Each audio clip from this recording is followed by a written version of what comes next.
Hey guys, I'm Tanya, I'm Toby. and we are Chassidim of Quarantine. We started a social media account on Instagram called Chassidim of Quarantine, where we share little Torah and Chassidus thoughts in really, really basic and practical ways. And we moved to this platform where we do podcasts with Torah visuals. So we are going to go through this week's Parsha, and we're going to make it practical. All right, so this week is Parshas Vayeishev. Yaakov settled with his 12 sons, and out of his 12 sons, he favors his son Yosef the most, and his brothers see that and are very jealous of it. This is because Yosef decides to share two dreams out of sensitivity to his brothers he felt like they needed to know. So the first dream, he sees 11 stalks of wheat all bowing down to him. And then we have the sun, moon, and stars bowing down to him in another dream, and his brothers realize, like, this guy is trying to take over. So they come up with ways to try to get rid of him. First, Shimon and Levi, as we know, they have a little bit of a, they're out to get people. They want to kill him. And the oldest brother, Reuben, says, no, let's put him in a pit. So they put him in a pit, and Reuben leaves, and Yehuda manages to sell Yosef to passing merchants, and he ends up in the home of a officer, Potiphar. Potiphar's wife tries to engage in inappropriate relations with Yosef, and Yosef tries to run away. She got insulted, so she got him put in prison. When he's in prison, he ends up being with the leader of the time, Pharaoh's butler, and his baker, and he ends up interpreting their dreams, and later on he is going to get released because he ends up helping them. And then at the end of the Parsha, or somewhere in the middle, there's a story of Yehuda's daughter-in-law Tamar gets impregnated by Yehuda, and we're going to get into that very soon. The part that we're going to focus on is where Yosef goes through the whole story with Potiphar's wife, and it says that Yosef was beautiful in his form and in his complexion, which is referring to his outer beauty, because as a person, he was just an attractive person, which is why she tried making moves on him. And then besides for that, on his inside, he's shown this light of like the spiritual confidence, refinement. Exactly. Hasidus emphasizes that part, his spiritual refinement part, where he's worked on himself and perfected that. Exactly. And then we look at this and we just kind of take a step back and we're looking at how exactly Yosef reached that point. And it brings up how he lived his life in a way of Torah, in a way that he brought everything that he learned and everything that he went through into his life. He refined himself as a person, and ultimately that energy shone out onto others, and that's why people were drawn to him, whether it was Potiphar's wife who was attracted to his physical appearance, or others who were drawn to him for advice or for anything that he had to say. Everybody wanted to hear it because he just gave off that positive energy and that he knew what he was talking about, and everything was genuine. So in a practical aspect, when you're someone who's constantly working on themselves and really not perfecting, but perfecting certain parts of who you are as a person, you essentially attract that energy, because people are attracted by confidence. They're attracted by good energy. And when they realize that you're working on yourself, they kind of want to go to you and get that advice. And in that way, you're able to influence other people.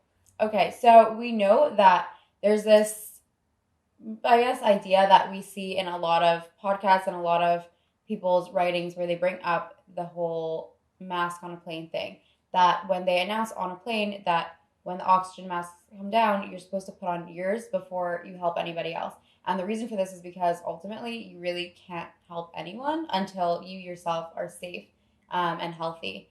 And this is kind of where we get into the idea of self-care, that you need to take care of yourself before you clarify. We're not on a basic level talking about like bubble baths. Oh yeah, like no, not that kind of self-care. Those help. We're not talking about that right now, just to get that out of the way. But just caring for your mental health and your spiritual health and all of that before you go out and try influencing other people. That in order for other people to be impacted by you, you have to have worked through all of your issues and figure that out beforehand.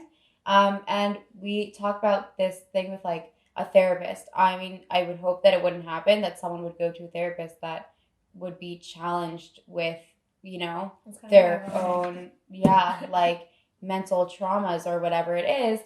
But that just wouldn't be effective, because in order for somebody to reach that point, they themselves have had to work through their own processes and know how to deal with that sort of thing. And a lot of grief counselors have gone through grief themselves. A lot of therapists have experienced traumas, and therefore they have moved themselves into that field so that they can help other people deal with the same sort of situation. And it's the same in with ourselves, that in order for us to go out and influence other people, whether it's spiritually or just to help somebody get better mentally, to be healthier, you need to have first done all of that work in yourself. And the Rabbah implemented this idea of a mashpia, a spiritual guidance. And when we were in high school, it was kind of like, oh, find someone older and wiser. And I always imagine like an older rabbi, or like, I don't know, someone who's supposed to know you. There's a whole list of requirements. But what it really is, just like a guide to help you make tough decisions, to help refine you as a person through making these decisions, and to enable you to be the best person you can be, like allowing yourself to get advice from other people, and then that will eventually allow you to give advice to other people, because you actually know what you're talking about and you know what exactly it is that you're doing. And that's kind of where we get the idea of a mashpia. Like, you don't have to go to the rabbi or a rabbi to get the advice that you're looking for, but a mashpia is someone who could be young, they could be single, they could be married. Exactly. Someone who's just knows a little bit more than you and has experienced more than you, and someone that you feel can help you through certain situations. And it doesn't even have to be a mashpia. It could just be somebody that you go and you talk to for advice, someone that you know can help you in this specific situation. And essentially, we hear that like the Rebbe's energy comes through them. That when you put yourself in a place where you're looking to gain from another person, there's higher powers that are working behind them and helping you along with that too. It's kind of like going to a doctor when you need medical advice, or just going to people of a professional field when you need help in those areas. And the Rambam actually talks about this. He was a physician and a very well-known philosopher. Taking care of yourself first, because when you take care of yourself, like we keep emphasizing, you're able to help and take care of other people. And halacha actually talks about the order of tzedakah, which starts with yourself. You first set aside, put it for yourself, and then you go through the order of helping other people. Exactly. And it says that as long as a person is capable of giving tzedakah, obviously he can. But someone who doesn't make a steady income and is struggling on their own is halachically not held to that standard. They don't need to give tzedakah, and they can actually consider their own tzedakah given to themselves. Like, I need it. I need to take care of myself. And essentially, that's the main thing, is that we can't help ourselves or anybody else, and we can't do what we were put on this earth to do if our bodies are not healthy and not functioning. And that's both physically and mentally and spiritually. And we have all the tools to help ourselves in every area. We just need to access them. Yeah, and you really need to work on that, because like I keep saying, and I do feel really strongly about it, that when you don't have to be fully perfect, but when you see someone's working on themselves, that's the best way to do it. That's the best way to learn from someone. When you see that they're actively engaging in self-help. Yeah. And the idea of lamplighters is brought up because a lamplighter, what they do is they have a fire and they go lighting each torch to light up the street, light up the room. But when you're low on lighter fluid, or when your fire is weak, you can't possibly go around helping other people. You can't ignite those fires. And then that just slides right into the idea of Hanukkah. Because what is Hanukkah? We're going out, we're lighting physical lights, but when we light those lights, we're attracting energy and we're giving off energy, and the whole world is just a beautiful, happy place full of light. Exactly. That's how we like it. Just a whole bunch of positivity. And like, people will feed into that. People are attracted to people that give off that energy. People who, like, we've all been counselors in camp, and there's always like that kid who looks really cute, and then you meet them and they're not cute anymore. Like, it's like that. But someone that gives off a certain energy, essentially, that's how they appear. That's how they come off physically as well. And just taking care of yourself. When you take care of your mental health and your spiritual health, which we always like push to the side, as opposed to like our physical health, which is so much more, I guess, like apparent. We think like, as long as we're not like having mental breakdowns, we're fine. But no, that's something that you need to focus on. Don't And wait essentially, don't wait till it gets bad to get help. yeah, and essentially that helps you. And there's like science is backing us up on this, that someone who is happy and somebody who has less stress, they essentially live longer.